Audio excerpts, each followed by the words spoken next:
Hey, coaches, welcome to Championship Culture. Got a special guest tonight. Tim Pruitt is a 29-year veteran. He is the head football coach at, and I'm trying to say this right, Cherryville. That's exactly right. Don't say Cherryville Cherryville. Say Ironmen. Cherryville. And Tim has been a lot of places. He has turned around or in the process of turning around Cherryville. It's had some good years already, and he's going to kind of share with us, straight from the trenches, how you build culture and how you take kids and teach them how to win and teach them how to be champions. So, Tim, appreciate you being on here, man. You had me speak at your clinic years ago, and it was one of the better clinics that I remember ever going to and speaking at. And I appreciate you coming on here and doing this with us, buddy. Thanks, Joe. I appreciate that. And yeah, it's been a while since the High Country Football Clinic, but those were some good old days. And like we talked about a few minutes ago, always good speakers. And we had a couple people on every year. Jack Teachy was there every year, a good friend from college, and Paul Harder was there every year. So we had a Mark Spear before he left for Western, and those places was there a lot. So we had a great time and enjoyed having people come up the mountain to get to do that. So it's been a great thing. But living here in Cherryville now and enjoying the time with my family and my wife's family who's from this area. Well, that's awesome, brother. And I appreciate you being on here. Let's get started. First question: can you give a 1-minute elevator introduction of yourself? Yeah, 29 years is hard to do in a minute. But I grew up in a little community called Lone Hickory in near Yadkinville, North Carolina. I went to Forbush High School, played 2 years of high school football. And freshman year, I was a little concerned about going out for football, kind of like a lot of freshmen are. I'll talk about that in a few minutes. And I broke my collarbone around my junior year and my senior year. I chose to take a coaching path. I took up coaching at my elementary school that I played at, the Courtney Panthers. We did not win a single game. So I started off over and then went on to go to Appalachian State, involved not with the football program, but I did take a coaching course through the football program and got my teaching degree. I was a history teacher for the first 10 years of my career. And then when I left Starmount High School, which is where I started my career in 1991 as a student teacher, I stayed there for almost 10 years, off and on. When I say off and on, I left for 1 year to go to Cumberland University with Stu Holt, which is the son of B.W. Holt, who I work for at Starmount. And Stu's now at Louisville. And then got back to Starmount for a year and then got the head job at Cherryville. I was sitting in the office of Harold Robinson at the Wing T camp. And we had on Jim Bob last week when you was talking about Williamston. I was having some good memories, but Harold called up the principal at Cherryville and said, "Hey, I got a guy I think be a great fit and be a good coach." And he said, "Well, when he gets to leaving your camp later today, I'm going to offer him the job." And I was sitting there listening on speakerphone. So I had a good feeling that I might get offered a job that day. So was in Cherryville for 1 year and then went to West Wilkes for 5, Watauga for 4. And then got the itch to get back to Cherryville with my family. My wife, Maria's from here. We have 3 children. Landry's 12 now. Gracie's 9 and Emma's 7. And just started back as an assistant. And then the Lord had other plans for me. I spent a year at Bessemer City as the AD when I got rifted as the low man on the totem pole in PE. And then the next thing you know, I'm back at Cherryville as the head coach now since 2016. So enjoying that time, and then also doing some things in the community other than just being the head football coach. So it's a great day to be an Ironman. Awesome, man. Awesome. And you met your wife there on your first stint. So obviously Cherville's a great place, a great fit for you. Yeah, it's a small town, small community, and you know a lot of people in the area. And we go to the Methodist church, but I say I can know people that go to the Second Baptist Church, the Baptist Church, and the Presbyterian Church, and many others. So it's just a strong knit community, and just a rural area of North Carolina, like a lot of places that you can describe, and just a good fit and a good feeling to be back in this area for sure. Awesome, brother. All right, question number 2.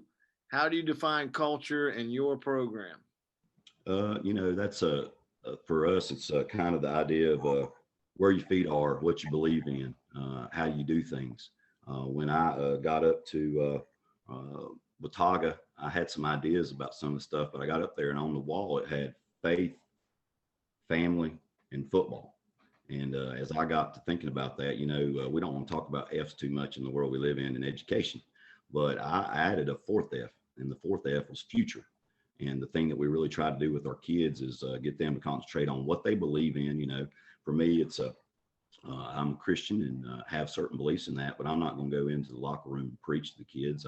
I picked up the book that Jim Bob mentioned last week, Proverbs, the Proverbs book, Proverbs for Football book. And when I got it, I thought it was going to be for coaches, but really it's for players. But the aspect that I think that I've gotten out of it just this week is, hey, what are your players going through right now? What things are they thinking about? And in the world of COVID, I probably didn't think about that a whole lot. But since COVID's hit, I'll probably concentrate on that a little bit more. So I'm in the second day of reading it. If you hadn't picked it up, it's got a day for every day of the season. And even though it says August 2nd today and it's February the 9th, it still kind of relates. So we try to talk to our kids about what it means to have faith in each other. If I am the running back and we're running 57 ISO, I hope I have faith in the guard blocking down and the tackle blocking out. But the family aspect, just the team aspect, the things that we try to do to build team.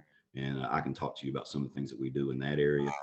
And then future, what are you going to do after we leave Cherryville High School? What's your plans for after high school? What things are you instilling in yourself?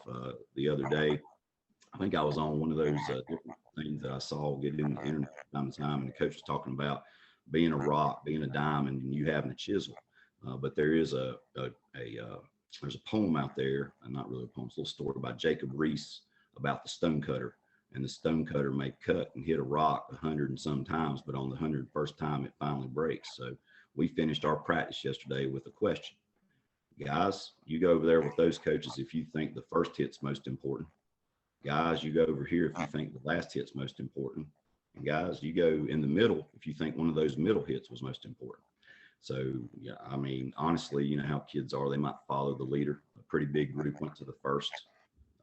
Pretty big group went to the last, and then a small group went to the middle. And I asked each group, well, why did you choose that? And one of them said at the beginning, they said, well, you got to start to finish. If you never start, you're not going to finish. And a good point. Then I went over to the last group, and I said, well, why did you pick the last shot? And they said, well, we reached our goal. We wanted to break that rock, and we reached our goal. And then I looked at the middle group, and I didn't know exactly what I was going to get from that group, but they had a good point. At some point during the trials and the tribulations, when you've hit that rock many, many times and you haven't gotten anywhere, you probably got the opportunity to quit. And in our core values, our last end for Ironman is never quit. And we're going to basically try to instill that in them. And they said, hey, you have to overcome the fact that you might think that you're not going to be able to get where you want to be. And during football season, that's a season. It's a game. But in life, it's the real world. So that's kind of where we are with the bits and the talks that we have with our kids.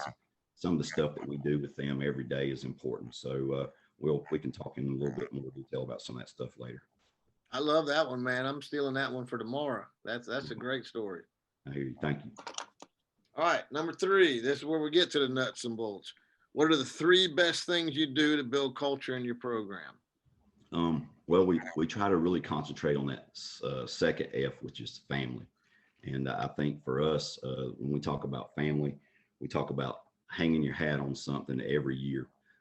For me, there's been different seasons and different things that we've done. And I'm not a person who honestly has used core values. You know, we talked a little bit before we started about what's happened with COVID. And as a coach, you're looking out and looking for stuff. And you're probably absorbing a few more things. And I heard it's also when we speak about core values. So we created a core value this year. But our principles of this program probably started with me taking a trip down to Atlanta, Georgia, and hearing Dennis Parker speak. He was a coach from, I think, Arizona and Texas. And he had a program called Coaching to Change Lives. And there's a book out there. Back when I was at West Wilkes, we actually ordered the book. And for me, when the book came my last year at West Wilkes, I got like 20 programs. And what we did, we took our players, and when these kids come over from the middle school to actually lift weights, we had our players actually try to teach them character lessons from the book. And I'll be honest with you, I had an extra book there, and I could have probably carried it with me to Watauga, but I left all of them there at West Wilkes. And what I've really done, honestly, through the years of Coaching to Change Lives is just create lessons within the program. I call it, easy, like a character ed lessons, or basically do-it-yourself character ed. So the program is basically set up around 3 basic principles. You have a story, And up until probably before I came to Cherryville, I probably used actual stories, things that were written in print.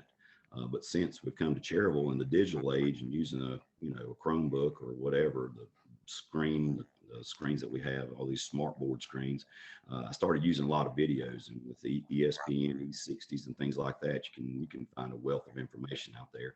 But create questions, base it on content. So if you're reading for content, I'll give you an example. Recently with my classes, because of virtual learning, I'll use character lessons with my classes because I'm teaching health and PE, and I'll talk about that a little bit later and why I do that. But I take those lessons and I ask them questions, and then in the content, which all this stuff is like any other thing we do as coaches, it's stolen from the ideas of Dennis Parker, but have 3 vocabulary words each week. Usually they're SAT, ACT words. So hopefully the kids can look at a word and say, well, why is that word important? But usually for me, I'll take those 250, 500 word SAT, ACT lists, and I'll try to find words that are related to the story and then put those words in there. And then the last thing, and I think the biggest thing for Dennis Parker's program, is gratitude. How do you respond to certain things, but what are you grateful for? And how do you do that? So at West Wilkes, for example, we would have the guys write letters. Okay. So uh, talk to me about someone who has been supportive of you. So the character lesson for today in my class, which we watched, if you've never seen the video, Picking Up Butch, which is a story about a young man at the time who was riding in a wheelchair with his grandmother, and a guy stopped on the side of the road at Middlebury College to help him get home for the last and next 50 years. And actually, this past year would have been the 60th year of Picking Up Butch. Either a football player has picked him up for basketball games, or a basketball player has picked him up for football games, and they take him to these games. So it's an old SI Sports Illustrated story by Rich Riley, and then there's videos on it as well. So we take the time to go through those and talk about them, and I use those more so with my classes now. But the lessons I do, I still talk to my football team about. And a couple of years ago, talking about letters, my English teacher, one of our English teachers at our school, had students write a letter about something. They wasn't going to give it to me, but she felt enough about it to show me what it was and shared it with me. But the story was basically, he wrote that Coach Pruitt has a story for everything. And I think that's the other thing about you and your culture, and you and yourself as a coach. You got to be you. You can't be somebody else. And I'll be honest, when I grew up, I was Tom Landry fan. Okay. So if you noticed, I named my son after Tom Landry. But if anybody can remember Coach Landry, he was over there stoic, standing there on the sidelines, and that is not Tim Pruitt on the sideline. If anybody's watched Coach Pruitt, my hair ain't too long, but it would be on fire, and I'm up and down the sideline and trying to be enthusiastic, and of course, get on the officials and do the things that we do as coaches from time to time.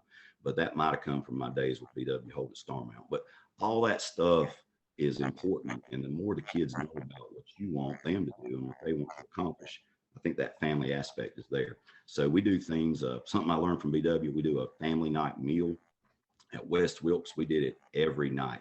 And when we say family night, if a player's family wanted to come, everybody in the family could come and eat.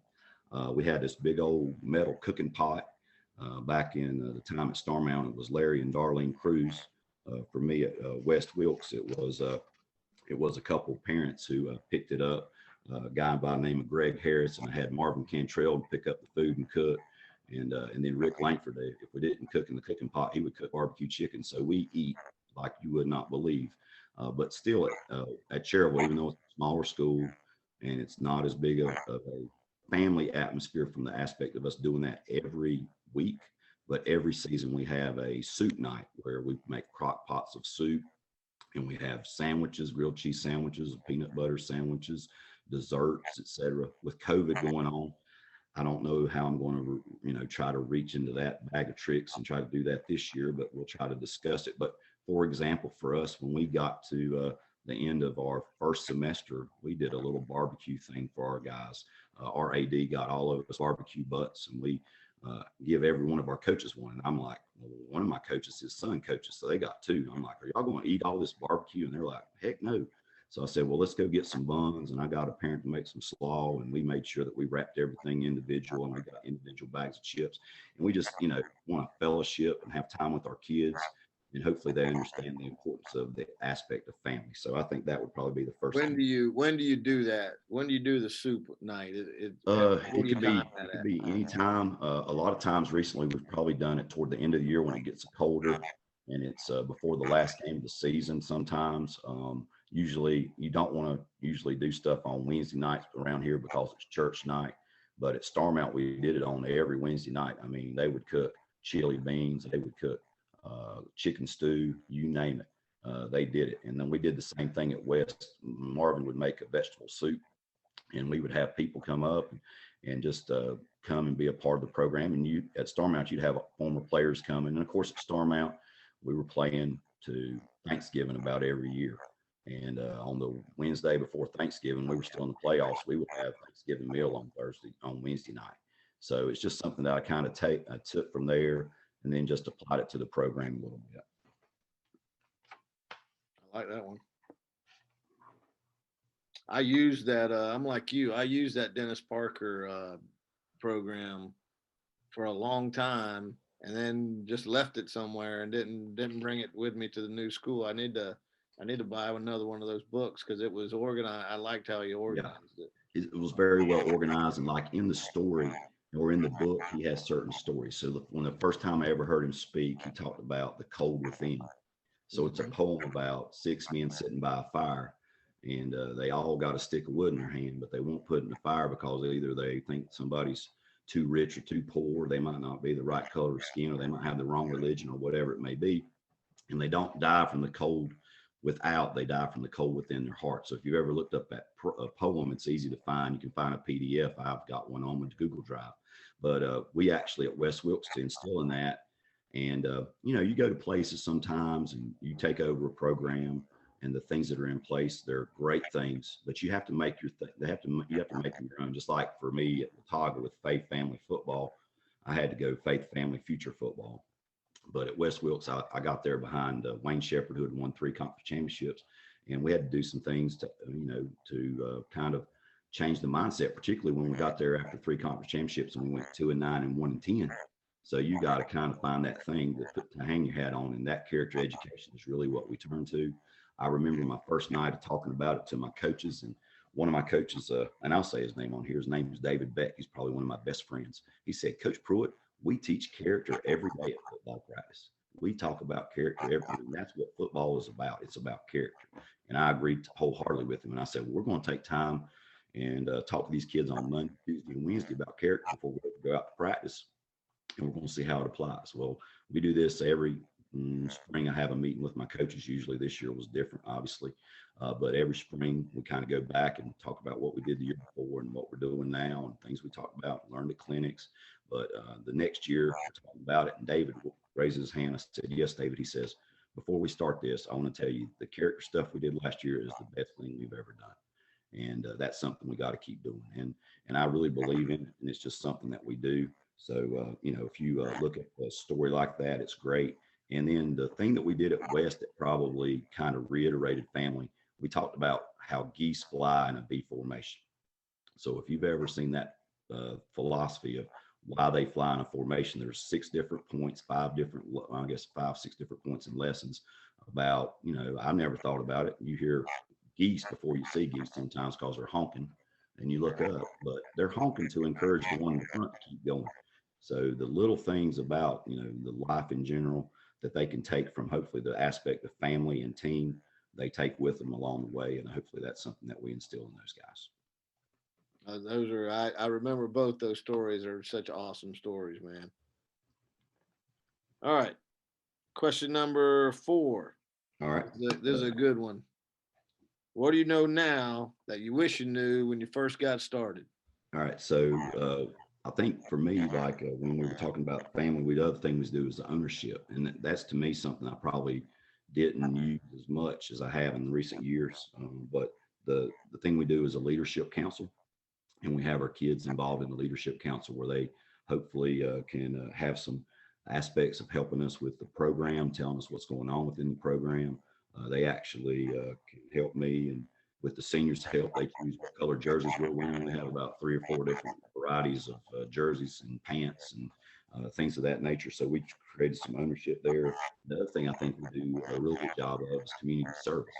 So when we talk about the kids going out and doing things like and being involved in football camp, we try to do a football camp every year with our youth kids, and the kids are involved in that.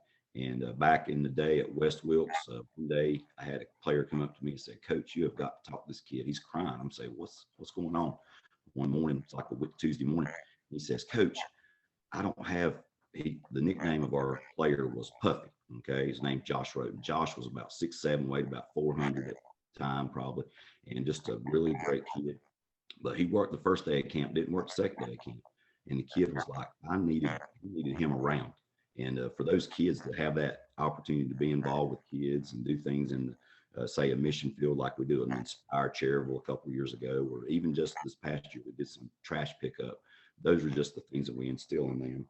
But the thing I think that I probably would look at my career differently and say is it's okay to be an assistant. When I went to Starmount and I got to knowing BW Holt a little bit, working for him, I think at some point he asked every coach there, "Do you have the desire to be a head football coach one day?" And he really sought out guys on his staff to be head coaches. And if you look at his staff, there was a bunch of us that become head football coaches. His tree and his lineage is pretty outstanding. But for me, I was just chomping at the bit to be a head coach, And after about 10 years, that opportunity came, and I spent 1 year and then another 9 years as a head coach, and then got to the point in my life where I realized, hey, it might be time to step back a little bit, spend more time with the wife, spend more time with the kids, go back to being an assistant coach. And I probably enjoyed more football as an assistant. And of course, at Starmount, when you're winning a lot, that was a lot of fun. But when I came back to Cherryville and Coach Fox said, "Hey, I want you to be defensive coordinator," I honestly had never been a defensive coordinator before when it comes to being involved in the varsity program. I had some roles like that at Starmount. You know, the other thing working for BW, I always wanted to be an offense. I think most head coaches feel like they're offensive gurus. But there I was that first day of Starmount football, and they're running the wing team. And I've watched Starmount football as a fan of obviously of the other school in the county. There was only 2 schools in the county. And the first day when one of the players is carrying the ball and he went right by me, I didn't even know he had it because of the way they did things in the backfield and they faked the football. So I was like, a wing tee, that's a great offense to run. And we run a shotgun wing tee. But going back to those days at Starmount, I really learned a lot and was a defensive coach forever. And then when BW left, I got the opportunity with Joe to start working on the offensive side of the ball. And you kind of grow as an assistant, do as much as you can. My first year, I coached D-line. I didn't know anything about the defensive line.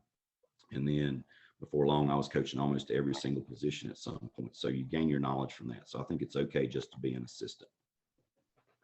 Good. That's a good reminder for everybody. All right. So number 5, contact information. You're on Twitter, aren't you? I am. It's a CHS Ironman FB. So CHS is capitalized. The word Ironman is capitalized. The other letters are not. And then FB for football. And the best probably the way to get in touch with me if you'd like some information about some of the Coaching and Change Lives program is just to send me a email to highcountryfootball@gmail.com. So HIGH country football@gmail.com. So back in the day when I was at Watauga and I was doing that clinic, that's the one I actually started. I never really had my own personal Gmail, but that schooly Gmail gets filled up. So the best way to reach me is there. And the other thing for us, and the thing we're doing new now, is we always have an acronym for the season. And particularly with COVID going on this year, ours, I didn't really plan this today, but with this run, the Under Armour run, the RUN, it's just a question. Are you in? Are you in to be successful? Are you in to support your teammates? Just getting started, like we talked about some of those lessons, but are you in is just an easy thing that we've done with our program this year. And it's really applied. I think it's fit well for the times that we're in. I like that one, Coach. That's a stealer. Are you in? And, that's fantastic. and that was, that's coming from one of my coaches. And that was really something that we took and have kind of applied and done with the different groups. But I want to say one more thing about letters, Coach. When you write a gratitude letter, pick people around your program. So who's your supporters of your program, the chain crew. I mean, people like that. That's a great letter to write. I tell you another great letter to write toward the end of summer. Have your kids write a letter to a teacher. Thank a teacher. And for me, you know how it is. The first of school, you have these meetings and you have these big assemblies.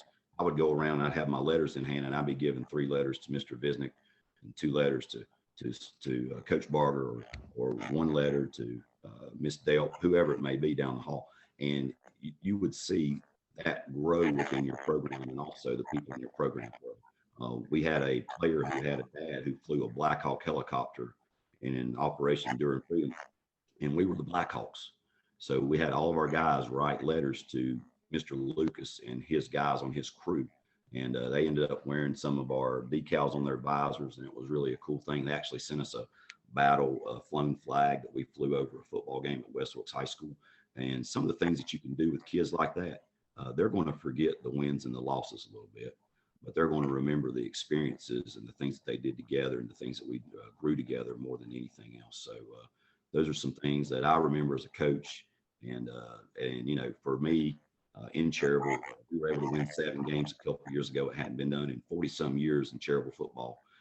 But for us to hopefully put a good product on the field of a group of kids who are growing in themselves and growing in their community, and then also being successful later in life, that's what our goals are right now for sure. I love your write letters thing. We do one to the we have a mom's night and a dad's night, and we write a letter on each of those. And you're right, there's nothing more powerful than those kids writing a letter, and then obviously when the parents read them. Coach, this has been fantastic, man. Do you have any other thoughts, any closing thoughts you want to leave us with? No, I don't think so. I wrote myself some notes and some things, but the one last thing I'll share is this.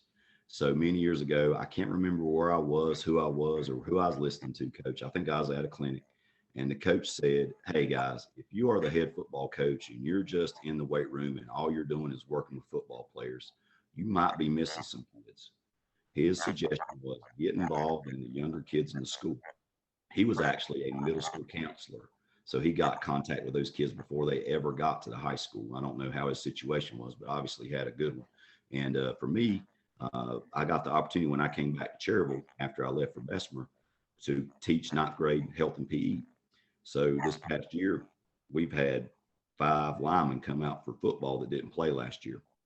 Now, that group, you know, they're not the greatest football players that I'm ever going to coach, but by gosh, they're working hard and they're not missing workouts and they're doing things well. So that opportunity to teach kids at a young age, and then hopefully instill in them some of those things that you do in your program, not just as a teacher. I'm not going there and coach football every day or teach stuff about football, but just be the person that you are, and then hopefully reach kids that hopefully will get involved in your program. And then hopefully that's a group of people that you also can have an impact later. So I do that at my school. With COVID going on, I'm doing that with Canvas, and then also teaching some body wellness classes, doing a little bit of everything. But Coach, I do appreciate you having me on, and it's been a pleasure. And I always look forward to seeing your stuff on Twitter and on your YouTube page. And I appreciate all you do for us. Well, I appreciate you doing this, man. You were absolutely fantastic. And this will be on in about 2 weeks, and I'll hit you up on Twitter when it comes out. But you did fantastic, man. Especially I love the letter thing. I love that it reminded me about Dennis Parker and his program. And man, you're just doing things the right way. You're caring about kids and putting some tools in their toolbox for when they get out in the real world. Yes, sir. Well, I appreciate that, and look forward to the future, and looking forward to getting started with the football season, hopefully in a few weeks. Good luck to you. And then let's see, Hopton is the Wildcats. Is that right? That's right. That's right. All right. I used to, well, you know, there's no other Ironman in North Carolina, so we have a unique name. But there are, you know, certain schools you keep up with, and particularly when you've been involved with 1A football for a long time, and you know the certain schools and how they play the game. So good luck to you guys. Thank you. Good luck to you, buddy. Thank you. Great job. Appreciate it.